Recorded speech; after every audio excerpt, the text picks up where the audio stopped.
ఇప్పుడు మీరు చూస్తుంది సినిమాలోది కాదు, ఇది నేటి ఇరాన్ పరిస్థితి. అమెరికా మరియు ఇజ్రాయెల్ కలిసి ఇరాన్లోని ఒక ప్రధాన చమురు నిల్వ కేంద్రంపై దాడి చేశాయి.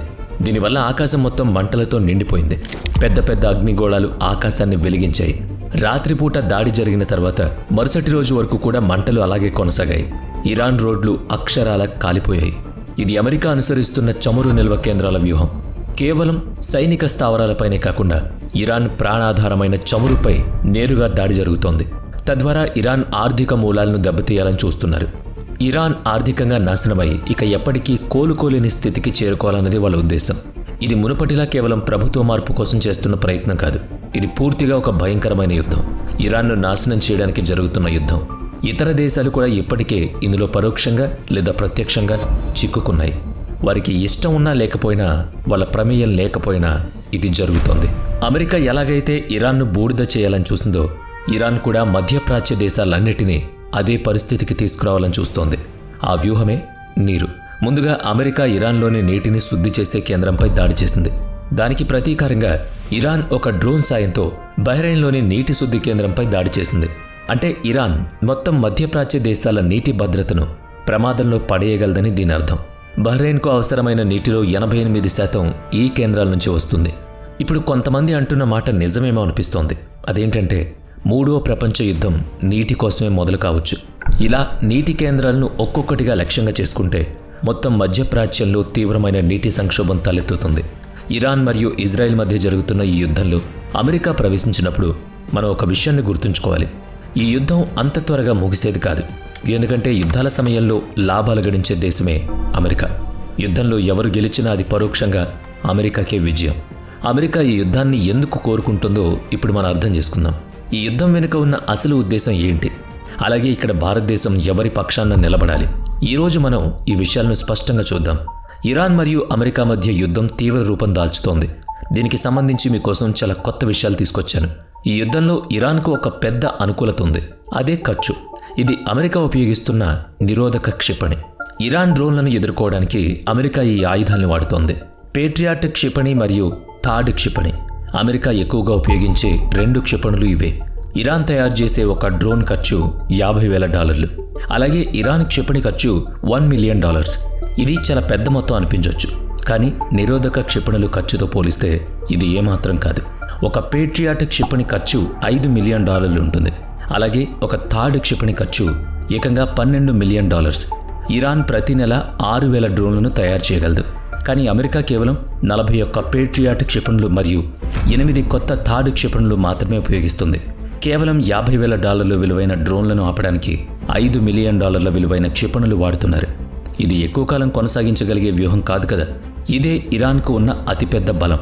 త్వరలోనే అమెరికా వద్ద ఉన్న నిరోధక క్షిపణులు అయిపోయాయని మీరు స్పష్టంగా చూస్తారు. ఇప్పుడు మధ్యప్రాచ్యాన్ని మరియు ఇజ్రాయిల్ను అమెరికా ఎలా రక్షిస్తుంది? మధ్యప్రాచ్యంపై ఇరాన్ చేస్తున్న దాడులు ఏమాత్రం ఆగడం లేదు. ఇది చూడండి. ఇది కువైట్లోని సామాజిక భద్రతా భవనం. ఇరాన్ డ్రోన్లు దీనికి చాలా భారీ నష్టాన్ని కలిగించాయి. ఈరోజు ఇరాన్ మధ్యప్రాచ్య దేశాలను హెచ్చరించాలని కోరుకుంటుంది. మీ భూమిని లేదా వాయుమార్గాన్ని ఉపయోగించి ఇరాన్పై దాడి చేయడానికి మీరు అమెరికాను అనుమతిస్తే దానికి మిమ్మల్ని బాధ్యులుగా పరిగణిస్తామని చెబుతోంది. మీపైన కూడా దాడులు జరుగుతాయంటుంది. ఇలాంటి దాడులు ఆపడానికి క్షిపణులను ఉపయోగిస్తారు. అవి కూడా దాదాపు అయిపోయే దశకొచ్చాయి. మరి ఈ యుద్ధంలో తర్వాత ఏం జరుగుతుంది? ట్రంప్ ముందు ఎలాంటి ఎంపికలు మిగిలున్నాయి? ప్రస్తుతం ట్రంప్ ముందు 3 ఆచరణాత్మకమైన ఎంపికలున్నాయి. వీటిలో ట్రంప్ దేన్ని ఎంచుకుంటారని మీరు భావిస్తున్నారు? మీ అభిప్రాయాన్ని పంచుకోండి. మొదటి ఎంపిక, విజయం సాధించామని ప్రకటించి వెనక్కి తగ్గడం. ఖమేనీ చనిపోయాడని మరియు ఇరాన్కు ఇక ముప్పు లేదని చెప్పడం. కానీ ఇది నిజం కాదు. ఇరాన్ ఇంకా బలంగా పోరాడుతూనే ఉంది. అమెరికా గనక ఈ ఎంపికను తీసుకుంటే మధ్యప్రాచ్య దేశాల్లో అమెరికాపై ఉన్న నమ్మకం పూర్తిగా పోతుంది. అమెరికా మమ్మల్ని పూర్తిగా గాలికి వదిలేసిందని సౌదీ అరేబియా లాంటి దేశాలు ఈ రోజు కూడా చెబుతున్నాయి. అమెరికా కేవలం ఇజ్రాయెల్ గురించి మాత్రమే పట్టించుకుంటుందని వాళ్ళు బలంగా నమ్ముతున్నారు. మధ్యప్రాచ్యం గురించి వారికి ఎలాంటి పట్టింపు లేదని అంటున్నారు. రెండవ ఎంపిక, ఇరాన్పై నేరుగా దండెత్తడం. వెనిజులాలో ప్రజల మద్దతు లభించినట్లుగానే ఇరాన్లో కూడా తమకు మద్దతు లభిస్తుందని ట్రంప్ ఆశించారు. ప్రజలు వీధుల్లోకి వస్తారని, నిరసనలు జరుపుతారని, అప్పుడు ఇరాన్లో అధికారాన్ని సులభంగా చేజిక్కించుకోవచ్చని అనుకున్నారు. కానీ వాస్తవానికి అలా జరగలేదు. అమెరికా తమ సైన్యాన్ని నేరుగా రంగంలోకి దించాలి. కానీ ఆఫ్ఘనిస్తాన్లో అమెరికా 20 ఏళ్ల పాటు పోరాడిన తాలిబాన్లను ఓడించలేకపోయింది. అలాంటప్పుడు ఇరాన్లో వాళ్ళు ఎలా గెలుస్తారు? మూడవ ఎంపిక అణ్వాయుధాలు ప్రయోగించడం. అమెరికా ముందున్న మూడవ మరియు అత్యంత ప్రమాదకరమైన ఎంపిక ఇరాన్పై దాడులు కొనసాగించడం. చివరకు ఇరాన్ లొంగకపోతే ఇరాన్పై అణుదాడి చేయడం. ఇది నిజంగా భయంకరమైన ఆలోచన. అప్పుడు ప్రపంచం దృష్టిలో అమెరికా ఒక పెద్ద విలన్గా మారుతుంది. ఆ తర్వాత ఆ తప్పును కూడా ఇరాన్ పైనే నెట్టేస్తారు. ఇరాన్ లొంగిపోలేదు కాబట్టే మేము వాళ్లపై అణుదాడి చేయాల్సి వచ్చిందని సమర్థించుకుంటారు. ఇప్పుడు మీరే చెప్పండి, ఇందులో ఏమైనా అర్థం ఉందా? కానీ డొనాల్డ్ ట్రంప్కు అర్థం చేసుకోవడం అనే మాటకు అర్థం తెలియకపోవచ్చేమో. ఇరాన్పై దాడి చేయడానికి కారణం ఏంటని మీడియా అడిగినప్పుడు ట్రంప్ ఏం చెప్పారో తెలుసా? ఇవన్నీ ముందు జాగ్రత్త దాడులు అని ట్రంప్ చెప్పుకొచ్చాడు. అంటే నా ఇంట్లో దొంగతనం జరుగుతోందని నాకు అనిపించింది కాబట్టి దొంగతనం జరగకముందే నేను దొంగ ఇంటికి వెళ్ళి వాళ్లపై దాడి చేశానని. మా దేశంలో ఎవరు రక్తం చిందించబోతున్నారని నాకు అనిపించింది కాబట్టి ఎలాంటి నేరం జరగకముందే వాళ్లను అరెస్ట్ చేశాను అన్నట్టుంది. ఇరాన్ వద్ద అణ్వాయుధాలు ఉన్నాయని నాకు అనిపించింది కాబట్టి దాన్ని నిర్ధారించుకోకముందే నేను ఇరాన్పై అణుదాడి చేసి ప్రపంచాన్ని రక్షించాలనుకుంటున్నాను అంది. ఈ మొత్తం వ్యవహారంలో ఇరాన్ను ఒక విలన్గా మార్చేశాడు ట్రంప్. అసలు ఇరాన్ సరైన దేశమేనా? ఏమాత్రం కాదు.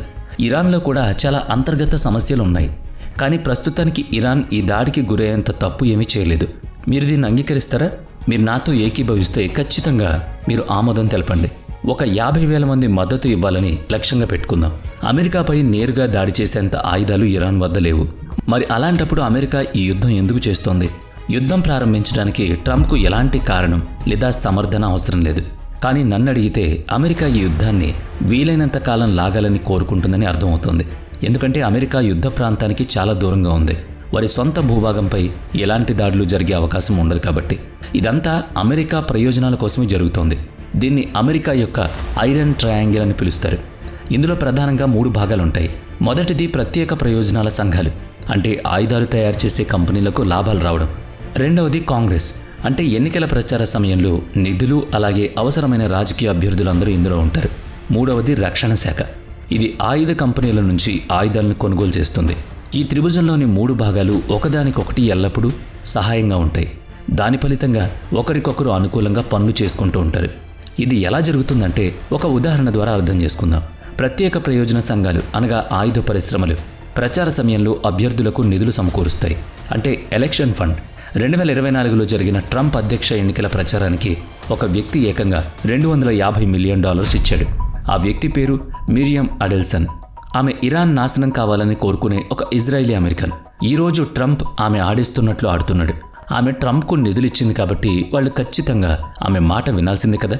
ఇరాన్ను నాశనం చేయడంలో మనం ఇజ్రాయిల్కు సహాయం చేయాలి కదా అని వాళ్ళంటున్నారు.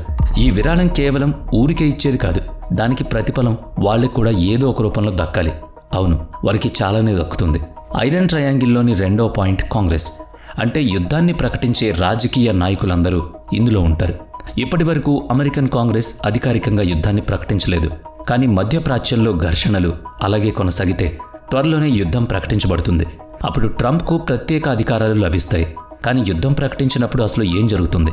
త్రిభుజంలోని 3వ పాయింట్ అయిన రక్షణ శాఖకు ఒక సందేశం వెళుతుంది. మనకు మరిన్ని ఆయుధాలు అవసరం కాబట్టి ఖర్చును పెంచండి అని వాళ్ళు చెబుతారు. 2025వ సంవత్సరంలో లాహిడ్ మార్టిన్ సంస్థ $33.4 బిలియన్ ఒప్పందం పొందిందని మీరు ఇక్కడ చదవచ్చు. అంటే $1 బిలియన్ విరాళానికి ప్రతిఫలంగా ఇంత పెద్ద కాంట్రాక్ట్ లభిస్తుందన్నమాట. ప్రస్తుతం క్షిపణి తయారీ కంపెనీలన్నీ తమ ఉత్పత్తిని 4 రెట్లు పెంచబోతున్నాయి. యుద్ధం వల్ల ఈ త్రిభుజంలోని ప్రతి విభాగం ఎలా ప్రయోజనం పొందుతుందో అందరూ గమనిస్తున్నారు. వాళ్ళ యుద్ధ యంత్రాలతో పాటు డాలర్లను ఉపయోగించి అమెరికా తనను తాను ఒక అగ్రరాజ్యంగా మరింత పెంచుకుంటోంది. మీకు ఒక ఆసక్తికరమైన విషయం చెబుతాను. నిక్సన్ సిద్ధాంతం గురించి వెతకండి. 1970వ దశకంలో అమెరికా సైనిక స్థావరాలు ప్రపంచవ్యాప్తంగా విస్తరించుండేవి. అయినా సరే అమెరికా అన్ని చోట్ల ఉండలేదు కదా. కాబట్టి అమెరికా సైనికులు ఉండలేని చోట అమెరికా ఆయుధాలు ఉండాలని వాళ్ళు భావించారు. వియత్నాం యుద్ధంలో ఓడిపోయిన తర్వాత అది తమకు చాలా అవమానమని అమెరికా అనుకుంది. దానికంటే ఆయుధాలు అమ్ముకుని డబ్బులు సంపాదించడం మంచిదని నిర్ణయించుకుంది. అంటే అమెరికా సైనికులు లేని చోటుకి అమెరికా ఆయుధాలను పంపొచ్చన్నమాట. అలా అమెరికా వివాదాస్పద దేశాలకు ఆయుధాలను అమ్మడం మొదలుపెట్టింది. ఈ డేటాను చూడండి. ప్రపంచవ్యాప్తంగా 160 కంటే ఎక్కువ దేశాలు అమెరికన్ ఆయుధాలను వాడుతున్నాయి. ఇరాన్, లిబియా, యెమెన్, సూడాన్ లాంటి దేశాలు కూడా ఈ జాబితాలో ఉండడం ఆశ్చర్యకరం. సరే, నేను మీకు నిజంగా ఒక ఆసక్తికరమైన ఒక గణాంకాన్ని చెబుతాను వినండి. 1776లో అమెరికా స్వాతంత్రం ప్రకటించుకున్నప్పటి నుంచి ప్రపంచవ్యాప్తంగా 400 సైనిక జోక్యాల్లో పాల్గొంది. ఈ జోక్యాల్లో సగం 1951 తర్వాత అంటే రెండవ ప్రపంచ యుద్ధం తర్వాత జరిగాయి. వీటిలో 25% అంటే 100 జోక్యాలు 1991 తర్వాత జరిగాయి. ఇందులో పూర్తి స్థాయి యుద్ధాలు, పరిమిత బలగాల మోహరింపు, వైమానిక దాడులు మరియు డ్రోన్ దాడులు, నావికా దాడులు, గూఢచార సంస్థ మద్దతుతో జరిగిన తిరుగుబాట్లు, శాంతి పరిరక్షణ కార్యకలాపాలు అన్నీ ఈమిడున్నాయి. కాబట్టి యుద్ధాలపై అమెరికాకు ఏ స్థాయిలో ఆసక్తి ఉందో మీరే ఆలోచించండి. డబ్బు సంపాదించడానికి అమెరికా రక్షణ పరిశ్రమ ప్రపంచవ్యాప్తంగా ఏ స్థాయిలో ఘర్షణలో వేలిపెడుతుందో అర్థం చేసుకోవచ్చు. ఈ మొత్తం రంగంలో దాదాపుగా 2.2 బిలియన్ల మంది పనిచేస్తున్నారు. వీళ్ళంతా ప్రధానంగా సాంకేతిక, పరిశోధన, తయారీ రంగాల్లో ఇంజనీర్స్. వీరందరికీ ఉపాధి కల్పించాలి మరియు భారీగా లాభాలు గడించాలి. కాబట్టి స్పష్టంగా వాళ్ళు డిమాండ్ని సృష్టిస్తున్నారు. మరి అది ఎలా జరుగుతుంది? కొత్త మార్కెట్ను కనుగొనడం ద్వారా, ఆయా ప్రదేశాల్లో ఉన్న ఆంక్షలను నాశనం చేయడం ద్వారా, ఘర్షణలు ప్రోత్సహించడం, దాని ద్వారా లాభాలు గడించడం, కంపెనీల్ని పోషించడం అమెరికా ముందున్న ఏకైక ఉద్దేశం ఇదే. అదేవిధంగా ఈ కంపెనీలు నాటో కూడా మద్దతిస్తాయి. ముఖ్యంగా మరింత రక్షణ సామాగ్రిని సేకరించాలని నాటోను ప్రోత్సహిస్తాయి. ప్రాథమికంగా అమెరికా ఇప్పుడు ఏం చెబుతోందంటే, ఐరోపా దేశాలరా, మీరు జీవన ప్రమాణాలపై మరియు వారానికి 4 రోజులు పని లాంటి వాటిపై ఖర్చు చేస్తున్నారు అని అంటోంది. కానీ రేపు యుద్ధం వస్తే పరిస్థితి ఏంటి? అప్పుడు మిమ్మల్ని ఎవరు కాపాడతారు అని భయపెట్టి ఆయుధాలు కొనేలా చేస్తుంది. ఎందుకంటే 2024 ఆగస్టులో నాటో సభ్యులు చెల్లిస్తున్న $825 మిలియన్ విలువైన క్షిపణులకు అమెరికా ఆమోదం తెలిపింది. వాస్తవానికి వాళ్ళు ఐరోపా సమాఖ్యకు మరియు కెనడాకు $10 బిలియన్ విలువైన ఆయుధాలను విక్రయించారు. ఇవన్నీ అధికారిక ఒప్పందాలు. కానీ ప్రపంచంలో గందరగోళాన్ని సృష్టించడం ద్వారా అమెరికా ఎన్నో అనధికారిక చీకటి బజారు వ్యాపారం చేస్తోంది. ఇవన్నీ ఎవ్వరికీ తెలియవు. సిరియా అంతర్యుద్ధంలో $10 బిలియన్ ఆయుధ విక్రయాలు జరిగాయి. యెమెన్లో సౌదీకి $100 బిలియన్ ఆయుధాలు అందాయి. ఇజ్రాయెల్ మరియు పాలస్తీనా యుద్ధంలో 2023 నుంచి $20 బిలియన్ ఎగుమతులు చేశారు. యుద్ధం పేరుతో లాభాలు ఎలా ముద్రిస్తున్నారో మీరు చూస్తూనే ఉన్నారు కదా. మరి మీరేమనుకుంటున్నారు? అమెరికా శవాల మీద పేలాలు ఎరుకుంటుందా? మేము 2012 నాటి సాంకేతికతతో తయారు చేసిన క్షిపణులను మాత్రమే ఉపయోగించామని వాళ్ళు అప్పుడప్పుడు చెప్తూ ఉంటారు. ఇవి మా మొదటి తరం క్షిపణులని స్పష్టం చేస్తున్నారు. గత 10 ఏళ్లలో తయారు చేస్తున్న అధునాతన క్షిపణులను మేము ఇంకా వాడలేదని వాళ్ళు అంటూనే ఉన్నారు. నిజమేంటంటే ఇరాన్ ఈ యుద్ధానికి పూర్తిగా సిద్ధంగా ఉంది, కానీ అమెరికా మాత్రం సిద్ధంగా లేదు. అదే సమయంలో నేను ఒక ఆసక్తికరమైన విషయాన్ని చదివాను. అమెరికా మరియు ఇజ్రాయిల్ ఈ యుద్ధాన్ని తమ సైనిక బలాన్ని చూపించడానికి వాడుతున్నాయి. అంటే ఇతర దేశాలకు తమ రక్షణ పరికరాలను విక్రయించుకోవడానికి ఇదొక ఉచిత మార్కెట్గా ఏర్పరుస్తున్నాయనేది ఒక టాక్. మరోవైపు మనం ఇరాన్ గురించి మాట్లాడితే 1965 మరియు 1971 యుద్ధాల సమయంలో కూడా ఇరాన్ పాకిస్తాన్కు సహాయం చేసింది. ఆ సమయంలో ఇరాన్ను షా పాలిస్తున్నారని మరియు షా అమెరికా కీలుబొమ్మ అని ఎవరైనా చెబితే అవును, మీరు చెప్పింది నిజమే. కానీ భారతదేశ అంతర్గత విషయాలపై కూడా ఇరాన్ పదే పదే మనల్ని దూరం పెట్టింది. ఇది కాశ్మీర్ సమస్య అయినా లేదా పౌరసత్వ సవరణ చట్టం సమస్య అయినా వాళ్ళు మనకు వ్యతిరేకంగానే మాట్లాడారు. ఇరాన్ సైనిక దళం భారత గడ్డపై ఉన్న యూదు దౌత్యవేత్తలను లక్ష్యంగా చేసుకోవడానికి కూడా ప్రయత్నించింది. భారతదేశం చబహర్ పోర్ట్లో పెట్టుబడి పెట్టింది. అయినా ఇరాన్ మన శత్రువైన చైనాతో స్నేహం చేసింది. ఎందుకంటే అది ఇరాన్ ప్రయోజనాలకు అనుగుణంగా ఉంది మరి. కాబట్టి దీనికి సమాధానం చాలా సులభం అవుతుంది. భారతదేశం తన కాళ్లపై తాను నిలబడింది.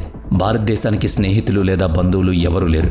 ప్రతి క్షణం మనం జాతీయ ప్రయోజనాల గురించి మాత్రమే ఆలోచిస్తాం. భారతదేశం ఎవరికీ ఏమీ రుణపడి లేదు. భారతదేశానికే ప్రపంచం మొత్తం రుణపడి ఉంది. కాబట్టి ఇక్కడ ప్రధాన ప్రశ్న ఏంటంటే, అమెరికా ఇన్ని జోక్యాలు చేసుకున్న ప్రపంచవ్యాప్తంగా వ్యాపిస్తున్న ఈ గందరగోళానికి, ప్రపంచ ఆర్థిక వ్యవస్థను నాశనం చేస్తున్న ప్రస్తుత ఇజ్రాయిల్ అమెరికా వ్యూహానికి అడ్డుకట్టపడేది ఎప్పుడు? లేదా అమెరికా కాంగ్రెస్ను తప్పుబట్టాలా, లేక పెంటగాన్ను నిందించాలా, డొనాల్డ్ ట్రంప్ను తప్పుబట్టాలా? అమెరికా ఇంత శక్తివంతమైన స్థితిలో ఎందుకుంది? వాళ్ళు ఏది కావాలంటే అది చేయగలరు మరియు ఇతర దేశాలన్నీ వాళ్ళని నమ్ముతున్నాయి, వారిని అనుసరిస్తున్నాయి. ఇదంతా జరిగిన తర్వాత అత్యంత కోపం తెప్పించే విషయం ఏంటి అంటే, అమెరికన్ల ప్రచారం చాలా అద్భుతంగా ఉంటుంది. అంత గందరగోళం తర్వాత, ఇంతమందిని చంపిన తర్వాత, ఇన్ని ఘర్షణల్ని ప్రాయోజితం చేసిన తర్వాత కూడా తాము మంచివాళ్లమని మనందరినీ నమ్మించే ప్రయత్నం చేస్తోంది అమెరికా. వీడియో నచ్చితే లైక్ చేయండి, షేర్ చేయండి.